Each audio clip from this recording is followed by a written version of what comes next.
سمجھ میں آ رہی بات میری؟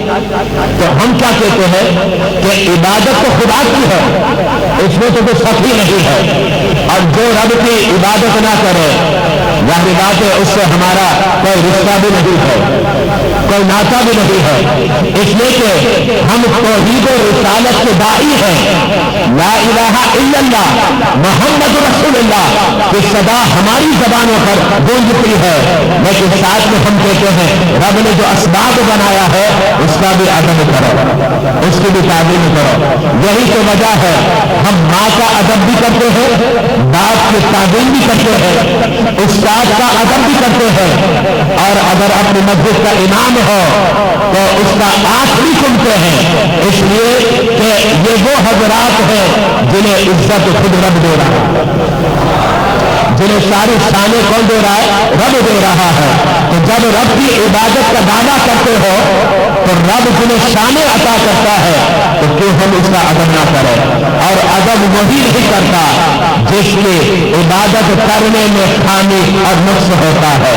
تو میں اولیاء کرام کی جو شان ہے اس حوالے سے چند باتیں آپ کو گزار کرتا ہوں۔ سب سے پہلے وہ حدیث مبارکہ میں آپ کے سامنے پیش کروں گا، روایت بخاری شریف کی روایت ہے۔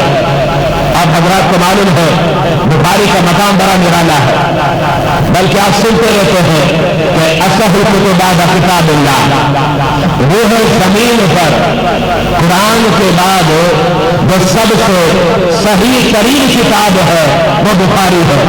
بڑی مشہور بات ہے، بخاری شریف کے اندر یہ روایت موجود ہے جس میں 2 صحابہ کا تذکرہ ہے۔ کتنے صحابہ کا؟ 2 صحابہ کا، اور وہ 2 صحابہ جن کا تعلق انصار کرام سے ہے اور بدری صحابہ کہلاتے ہیں۔ بدری صحابہ بڑے عظیم صحابہ ہیں، یاد رکھیے گا صحابہ کے درمیان بھی درجات ہیں، صحابہ کے درمیان بھی مختلف درجات ہیں، کوئی اعلیٰ ہے تو کوئی اس سے بھی اعلیٰ ہے اور کوئی اس سے بھی اعلیٰ ہے۔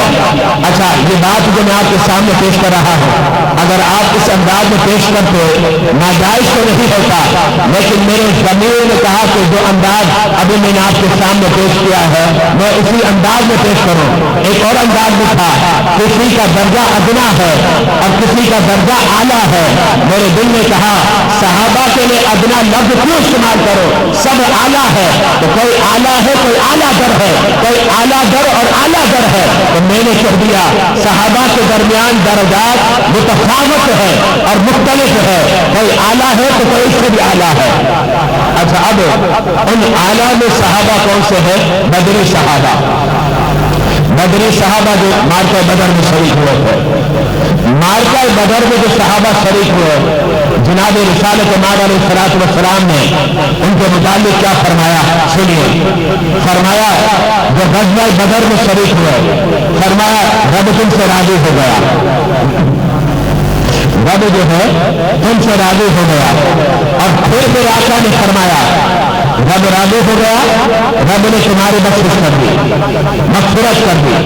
اور آگے جناب رسالت مآب علیہ السلام فرماتے ہیں رب نے تمہاری بخشش کر دی، اور انداز کتنا نرالا ہے۔